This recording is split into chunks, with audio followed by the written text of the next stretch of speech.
គោលពងសាវតាខ្មែរបុរាណដោយសង្ខេបដោយការស្រាវជ្រាវរកតាមបុរាណដ្ឋានដែលមានដេដាសនៅលើផែនដីប្រទេសខ្មែរសពថ្ងៃនេះគេឃើញប្រកាសថាជាជនជាតិខ្មែរបច្ចុប្បន្ននេះគឺជាពូជពងជាប់លោហិតពីបុព្វបុរសខ្មែរតាំងពីបុរាណកាលមកឥតសង្ស័យបពោលតាមភូមិសាស្ត្រជនជាតិខ្មែរមិនមែនអាស្រ័យនៅតែប្រទេសខ្មែរសពថ្ងៃដែលយើងមើលឃើញនោះទេមានអាស្រ័យនៅរហូតដល់ប្រទេសសៀមភាគក្រោមទន្លេមេណាមប្រទេសឡាវនិងប្រទេសកូសាំងស៊ីនផងបើនិយាយអំពីជនជាតិដែលអាស្រ័យនៅប្រទេសឥណ្ឌូស៊ីនទាំងមូលនោះលោកម៉ាសាលលោកសរសេរទុកថាជនបុរាណដែលអាស្រ័យនៅប្រទេសឥណ្ឌូស៊ីននេះគឺជាជនជាតិឥណ្ឌូនេសៀងពួកជនជាតិនេះរត់ទៅជ្រកនៅក្នុងបរិពតទុកទីស្ថានរបស់ខ្លួនឲ្យពួកអ្នករុករានទឹកដីថ្មីគឺជាតិយួនមកពីប្រទេសចិនចូលមកនៅភាគខាងជើងជាតិឥណ្ឌាមកនៅភាគខាងត្បូងសេចក្តីពិតត្រូវយកបុរាណវត្ថុដែលមានពីពេញធរណីប្រទេសឥណ្ឌូស៊ីនជាគោលដៅមុនคล้ายជាតិចិនជាយួននិងคล้ายជាឥណ្ឌាជាខ្មែរថាបើយើងចង់ដឹងអំពីជនជាតិឥណ្ឌូនេសៀងនោះ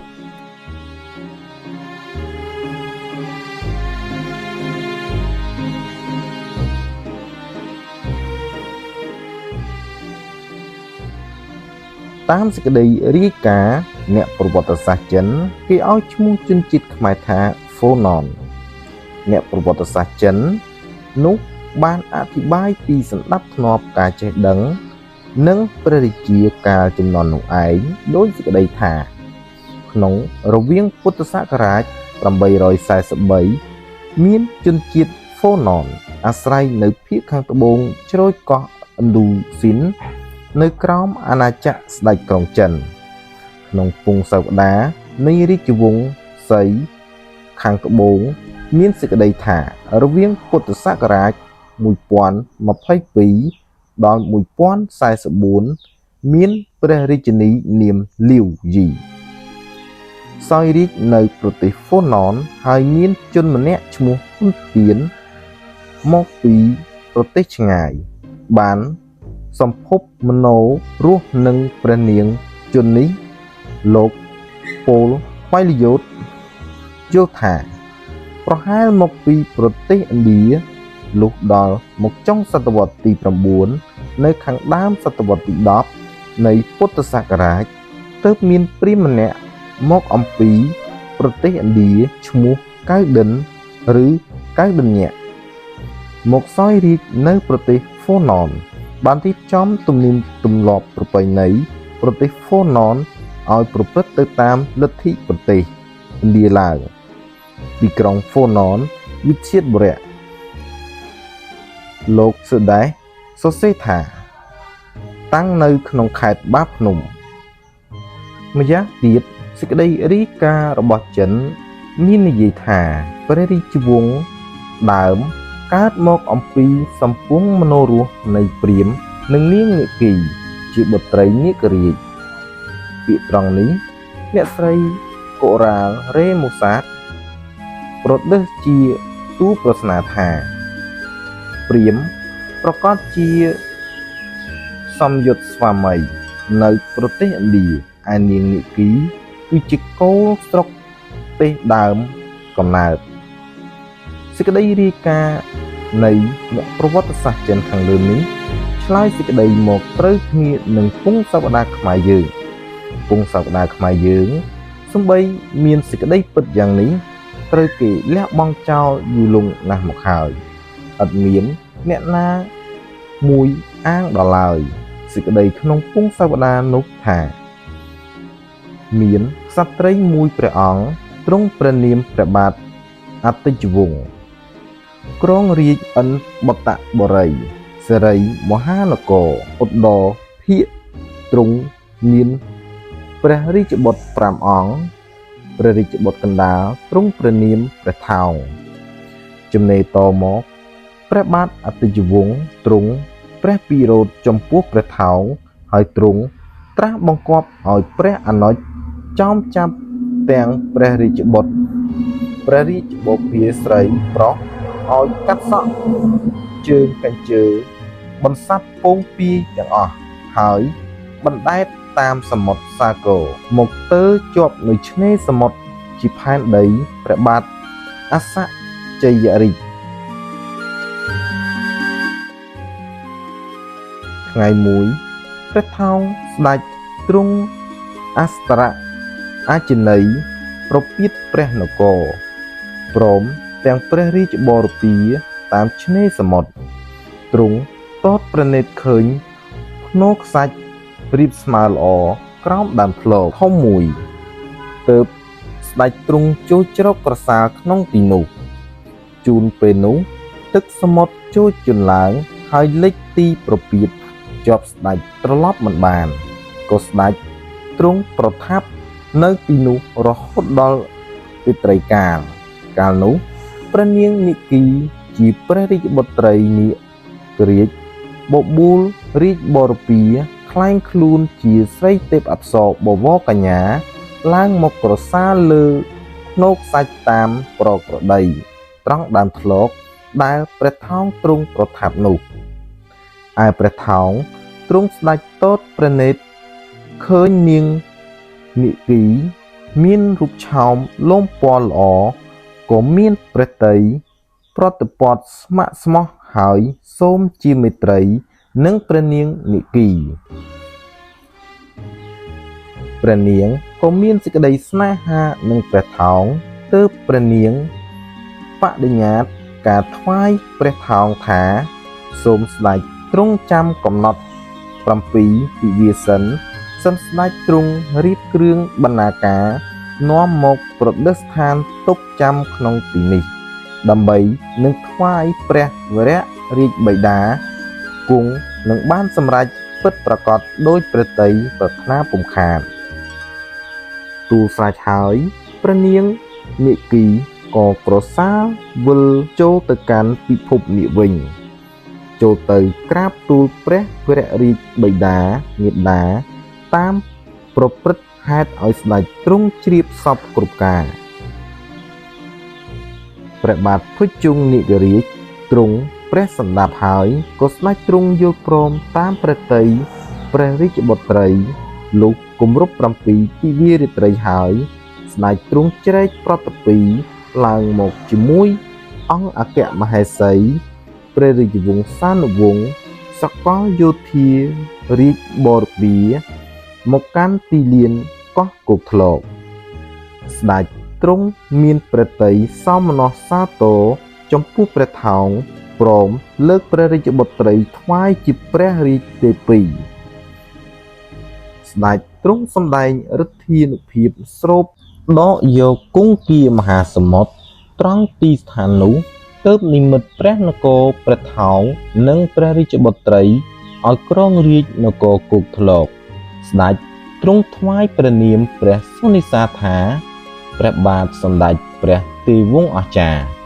ព្រះរាជបុត្រីជាព្រះនាងធារារាជវគីបរមបុព្វព្រះនាមនគរគោកធ្លកជាក្រុងកម្ពុជាតាមហេតុក្រុងនេះដែលកើតដោយឫទ្ធានុភាពព្រះបាទភុជង្គនាគរាជ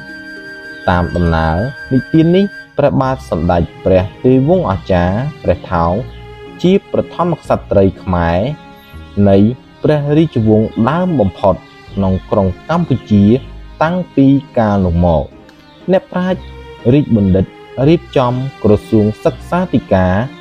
ឲ្យមានការរៀនភាសាសំស្ក្រឹតមគធៈហើយផ្លាស់ប្ដូរមកជាអក្សរខេមរៈភាសាហេតុដូច្នេះភាសាជនជាតិខ្មែរតាមសិលាចារឹកជាកោទឹកតាងមិនស្លាប់ពិតជាភាសាខ្មែរយើងនិយាយសពថ្ងៃនេះបើទុកជាមានផ្លែកខ្លះតែដោយសំឡេងដែលយាคล้ายតគ្នាមកភាសាខ្មែរនិងអក្សរខ្មែរដែលមានបែបផែនល្អហើយចាស់ជាងគេក្នុងចំណោមជនជាតិប្រទេសឥណ្ឌូស៊ីនក៏បានជាបែបយ៉ាងនៃជនជាតិនៅជិតខាងផងដូចជា ជនជាតិសៀមជាដើម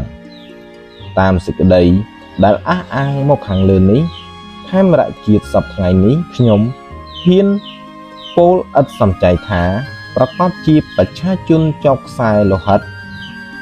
មកពីបុព្វបុរសខ្មែរបុរាណពិតឥតសង្ស័យឡើយព្រះរាជាអង្គខ្លះសម័យនគរព្រះរាជាទាំងឡាយដែលទ្រង់រាជនៅប្រទេសកម្ពុជាខ្ញុំមិនបានសរសេរទុកក្នុងទីនេះទេព្រោះសិភៅនេះខ្ញុំត្រូវការឲ្យតែយុវជនស្គាល់ព្រះនាមព្រះរាជាដែលទ្រង់រាជនៅនគរក្នុងពេលដែលទៅមើលនគរកាន់សិភៅនៅដៃអាចបើកមើលហើយស្គាល់ថាប្រាសាទនេះព្រះរាជាអង្គនោះទ្រង់កសាងក្នុងពុទ្ធសករាជប៉ុណ្ណេះជាដើមហេតុនេះខ្ញុំត្រូវនិយាយតែពីព្រះរាជាសម័យនគរតាមការដែលអ្នកប្រាជ្ញបារាំងសេះបានស្រាវជ្រាវរកឃើញហើយរៀបចំជាបទមាតិកាតាមលំដាប់រាជតគ្នាក្នុងការរៀបចំបុរាណដ្ឋាននៅប្រទេសខ្មែរ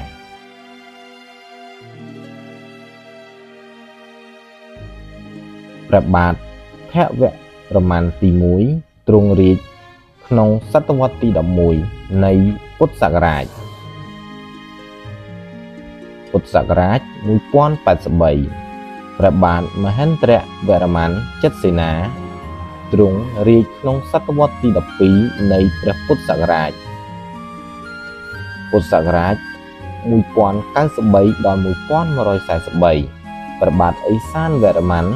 ទ្រង់រាជក្នុងសតវត្សទី12នៃពុទ្ធសករាជ1159ទាំង3ព្រះអង្គនេះស្ដេចទ្រង់រាជនៅក្រុងហ្វូណនហើយបានពង្រីកអំណាចក្រុងហ្វូណនឲ្យធំ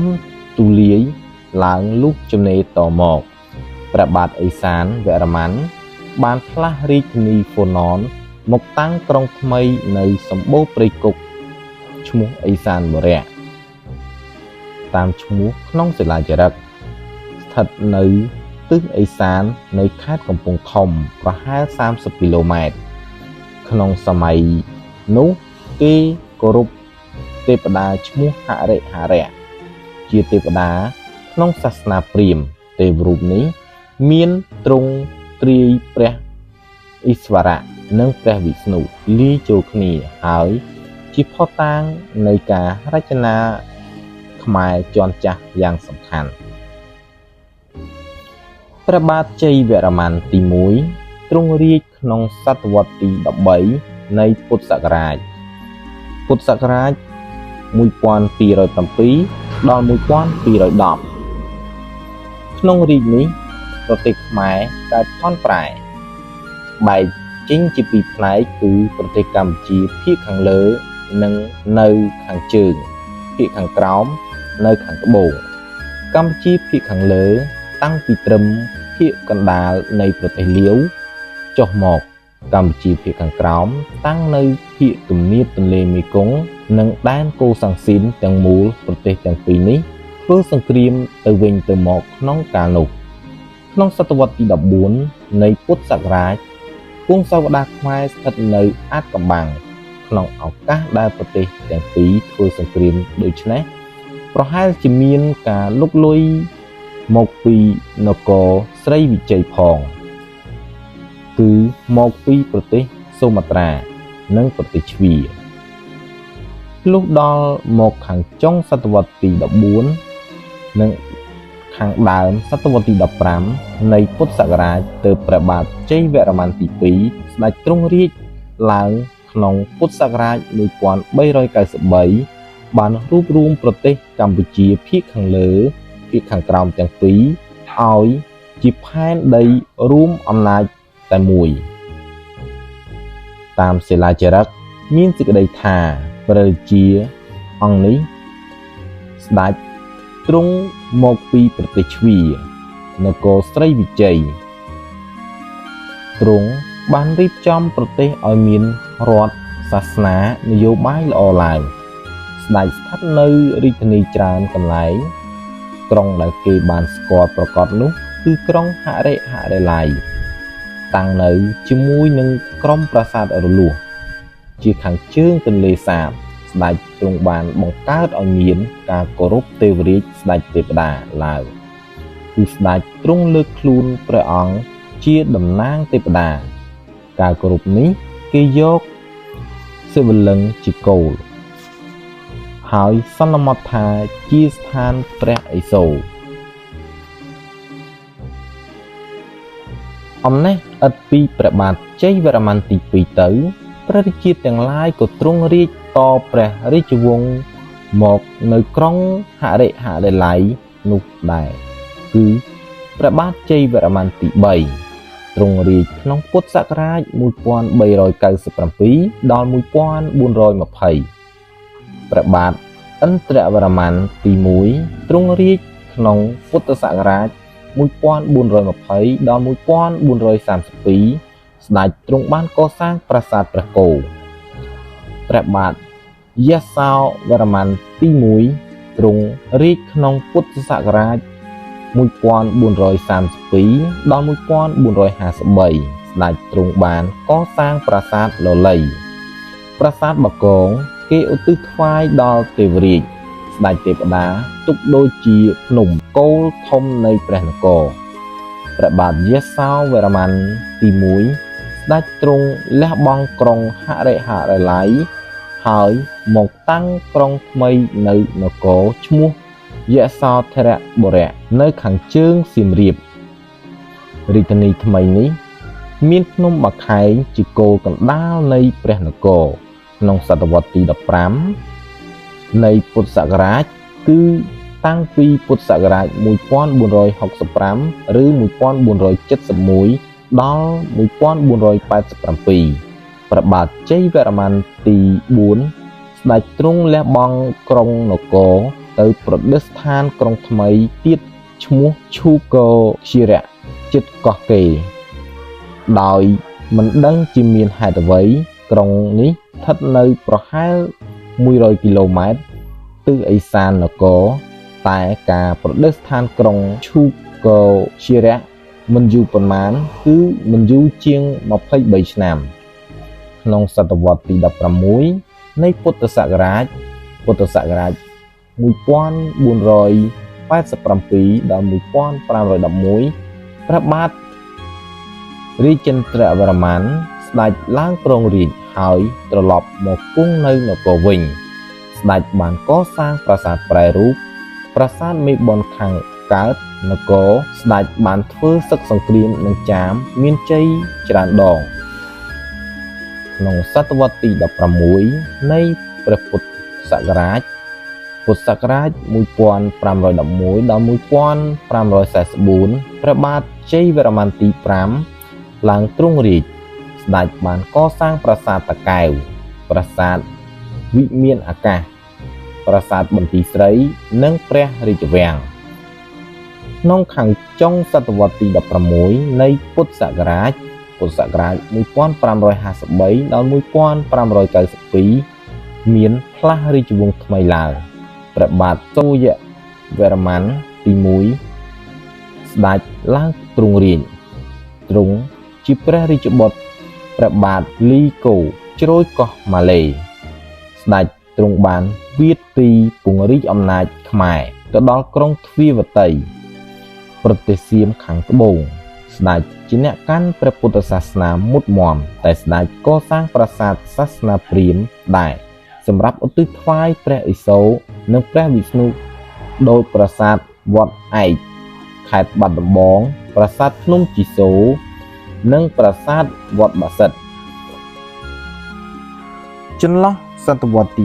16និងទី17នៃពុទ្ធសករាជ1592ដល់1608ព្រះបាទឧទយាទិត្យវរ្ម័នទី2ស្ដេចទ្រង់រាជ្យស្ដេចបានកសាងប្រាសាទបាពួនក្នុងទសវត្សទី17នៃព្រះពុទ្ធសករាជ1608ដល់1633ព្រះអនុជព្រះបាទឧទយាទិត្យវរ្ម័នទី2ព្រះនាមព្រះបាទហរិយវរ្ម័នទី3ឡើងទ្រង់រាជ្យក្នុងរាជ្យ ព្រះអង្គចាប់ផ្ដើមសឹកសង្គ្រាមនឹងចាមឡើងក្នុងសម័យដែលព្រះរាជាទាំងឡាយទ្រង់រាជតព្រះរាជវង្សមកពីព្រះបាទឧទយាទិត្យវរ្ម័នទី 2 មកប្រទេសកម្ពុជា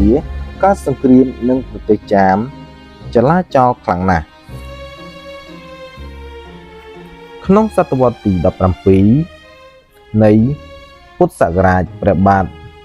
សូរ្យវរ្ម័នទី 2 ស្ដេចឡើងទ្រង់រាជស្ដេចធ្វើឧបាយកលចូលដៃចាមលើកទ័ពទៅវាយយួនមានជ័យហើយត្រឡប់មកវាយចាមវិញទៀត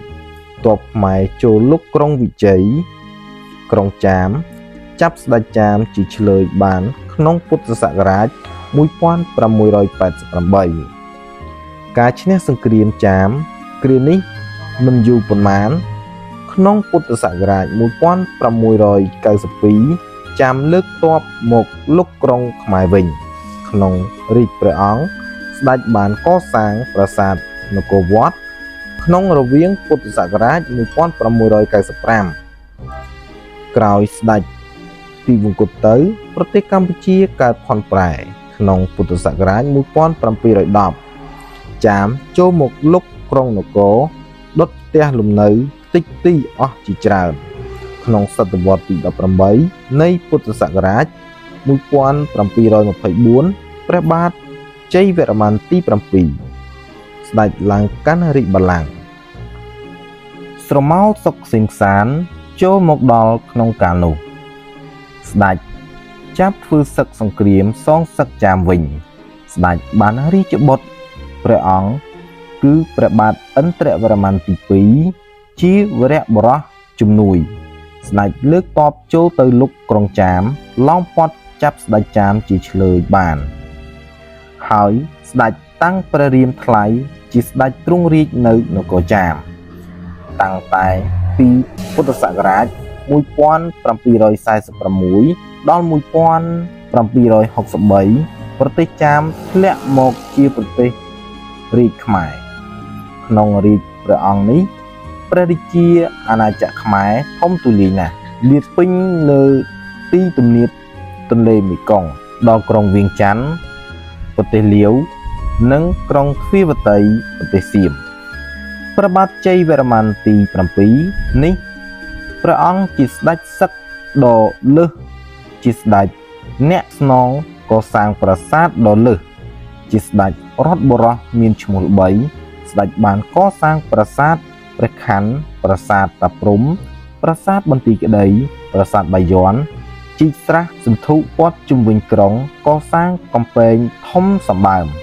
ប្រកបដោយគោបុរៈខ្លោងទ្វារធំទាំង 5 សម្រាប់ការពារបច្ចាមិត្តមិនឲ្យលុកក្រុងបានដទៃក្រៅពីការកសាងប្រាសាទស្ដេចទ្រង់បានកសាងមន្ទីរពេទ្យជាច្រើនរយកន្លែងលោកលវីណុតសរសេរថាសិលាចារឹកព្រះបាទជ័យវរ្ម័នទី 7 ឆ្លើយប្រាប់តាំងពីប្រទេសលាវរហូតទៅដល់ឆ្នេរសមុទ្រប្រទេសអាណាមនិងប្រទេសខ្មែរភាគខាងក្រោមគឺប្រទេសកូសាំងស៊ីនសពថ្ងៃនេះខ្លះនិយាយបញ្ជាក់ពីជ័យជំនះរបស់ព្រះអង្គខ្លះទៀតនិយាយអំពើជាកុសលការកសាងមន្ទីរពេទ្យដែលទ្រង់កសាងសេនាចារឹកទាំងអស់នេះបានទ្រោលបំភ្លឺពងសាវតាប្រទេសកម្ពុជាក្នុងអតីតកាលឲ្យឃើញច្បាស់ថាព្រះបាទជ័យវរ្ម័នទី 7 ជាមហារាជមួយព្រះអង្គទ្រង់ប្រកបដោយធម៌ដោយដែលបានពោលខាងលើហើយកាលសម័យព្រះបាទជ័យវរ្ម័នទី 2 ស្ដេចទ្រង់បានប្រឌិស្ថានសិវលិង្គជាទេវរាជស្ដេចទេវតាទុកជាទីគោរពនមស្ការលុះដល់មករាជព្រះបាទជ័យវរ្ម័នទី 7 ស្ដេចទ្រង់លើកយកព្រះពុទ្ធរូបជាទេវរាជស្ដេចទេវតាវិញគឺព្រះពុទ្ធដែលគេទៅជីកយកពីក្នុងប្រាសាទបាយ័នកាលពីពុទ្ធសករាជ 2478 ព្រះពុទ្ធរូបនេះជាទេវរាជតំណាងព្រះបាទជ័យវរ្ម័ននោះឯង ស្ដេចជាសាសនូបត្ថម្ភមកមហារាជប្រាង្គប្រាសាទដែលទ្រង់បានកសាងទាំងប៉ុន្មានសុទ្ធតែឧទ្ទិសបូជាដល់ព្រះពុទ្ធសាសនាមហាយានដោយព្រះពោធិសត្វអវលោកេស្វរៈព្រះប្រាជ្ញាបារមិតាជាដើមម្យ៉ាងទៀតទ្រង់បានកសាងធម្មសាលាឧទ្ទិសថ្វាយព្រះពោធិសត្វលោកេស្វរៈនិងទេវតាជាអ្នកថែរក្សាព្រះរាជធានីតាមផ្លូវធំចម្ងាយពីគ្នា15គីឡូម៉ែត្រឬ20គីឡូម៉ែត្រសម្រាប់ជាទីស្ថានជ្រកកោនឬជាទីស្ថាននមស្ការនៃដំណើរទាំងឡាយឲ្យងាយនឹងដើរពីស្ថានមួយទៅស្ថានមួយព្រះរាជាអង្គនេះទ្រង់ជាសត្វសឹកអ្នកចម្បាំងដែលមានជ័យជំនះជាដរាបជាអ្នកកសាងប្រាសាទមិនឈប់ឈរជារដ្ឋបរោះមានរដ្ឋសាសនានយោបាយខាងតែងសេចក្តីចម្រើនដ៏រុងរោចដែលឥតមានព្រះរាជអង្គណាសម័យនគរស្មើនឹងព្រះអង្គបានលុះអំណេះឥតអំពីព្រះអង្គទៅប្រទេសខ្មែររាវរយបន្ទីសម្រែបេងមីលានិងព្រះវិហារខ្លះដោយទឹកញើសចេញពីថ្ងាសដូចមានការកសាងអស់នេះទុកជាទឹកតាំងស្រាប់ដែលស្ដេចបានកេណ្ឌប្រជាជនទៅយកថ្មនៅលើភ្នំគូលែន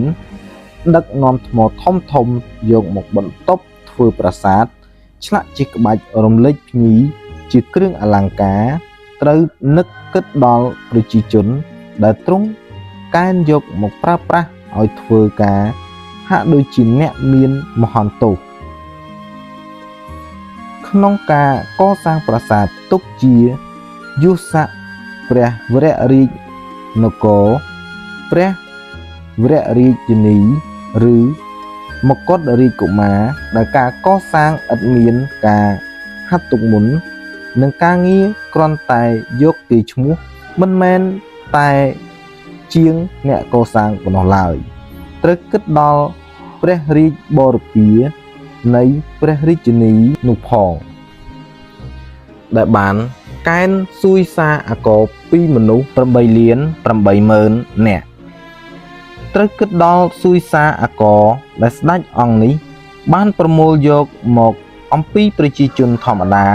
គិតជាមាស 5,000 គីឡូក្រាមនិងប្រាក់ជាច្រើនពាន់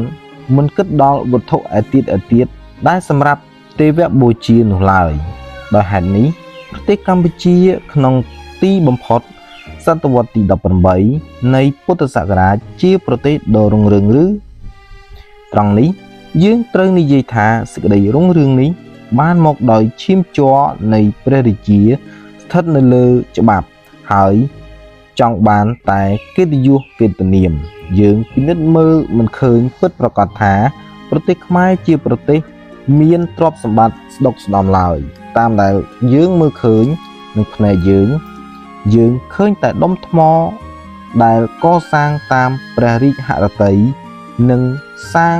យ៉ាងរុះរាន់រហូតដល់ពួកជាងមិនអាចនឹងផ្ចិតថ្មដែលបន្ទប់ឲ្យបានសម្រេចមិនមានដុំថ្មគ្រប់គ្រាន់នឹងប្រើប្រាស់ហើយយកថ្មបាយក្រៀមមកជំនួសខ្លះរបស់ក្សត្រឆ្លាក់មិនទាន់ហើយស្រេចគ្រឿងអលង្ការមិនសមរម្យឯព្រះបាទជ័យវរ្ម័នទី7នេះទ្រង់មិនមែនជាស្ថិតនៅក្នុងវ័យក្មេងផងហើយសពព្រះតីនឹងតូចប្រាសាទដែលទ្រង់កសាងឲ្យបានហើយស្រេចក្នុងកាលដែលទ្រង់គង់ព្រះជន្មនៅឡើយតាមគ្រោងការកសាងប្រាសាទដែលទ្រង់ដៅទុកអំពើនេះលុះទ្រង់ទីមង្គតទៅតើដូចម្ដេចតាមសិលាចារឹកយើងបានដឹងថាព្រះរាជាដែលទ្រង់រាជតមកទ្រង់បដិសេធព្រះពុទ្ធសាសនាចោលអស់ហើយប្រតិបត្តិតាមសាសនាព្រាហ្មណ៍ជាសាសនាបុរាណគេបានឃើញប្រាសាទជាច្រើនដែលមានការបដិវត្ត ប្រែប្រួលទៅតាមសាសនាព្រាហ្មណ៍និយាយដោយពិតគឺព្រះរាជាអង្គនេះទ្រង់កសាងសេចក្តីវិនិច្ឆ័យទុកឲ្យប្រទេសដោយការចាយប្រាក់កាសឥតបើគិតតមកឥតមានកម្លាំងទប់ទល់នឹងប្រចាំមិត្តtừខាងលិចដែលទុនខ្សោយដែលមាននិស័យចង់ខ្ពង់ខ្ពស់ឆាប់រស់រាន់លុះដល់មកពុទ្ធសករាជ1839អ្នកដំណើរម្នាក់ឈ្មោះជីវតាខ្វាន់មកកាន់ប្រទេសខ្មែរក៏បានឃើញប្រទេសខ្មែរត្រូវគេកំទេចខ្ទេចខ្ទីហើយដោយចម្បាំងនឹងជាតិសៀមមានអ្នកប្រាជ្ញខ្លះយល់ថាការធ្លាក់ខ្លួននៃប្រទេសខ្មែរជាប្រស្នាដែលវាយសេចក្តីមិនបែកហើយអ្នកប្រាជ្ញនោះបដិសេធថាប្រាសាទអស់នេះមិនមែនជាស្នាដៃខ្មែរឡើយរឿងនេះមិនមែនជាប្រស្នាវាយមិនបែកដូចនេះទេខ្មែរសពថ្ងៃនេះប្រកាសជាពូជពងខ្សែស្រឡាយសាច់ឈាមខ្មែរពិតប្រកបដដែលកសាងនគរដោយភាសានិយាយដែលមាននៅក្នុងសិលាចារឹកតាំងពីសតវត្សទី12ក៏មិនខុសនឹងខ្មែរសម័យយើងនេះឡើយប្លែកតែបន្តិចបន្តួចប៉ុណ្ណោះដោយคล้ายយាតគ្នាមក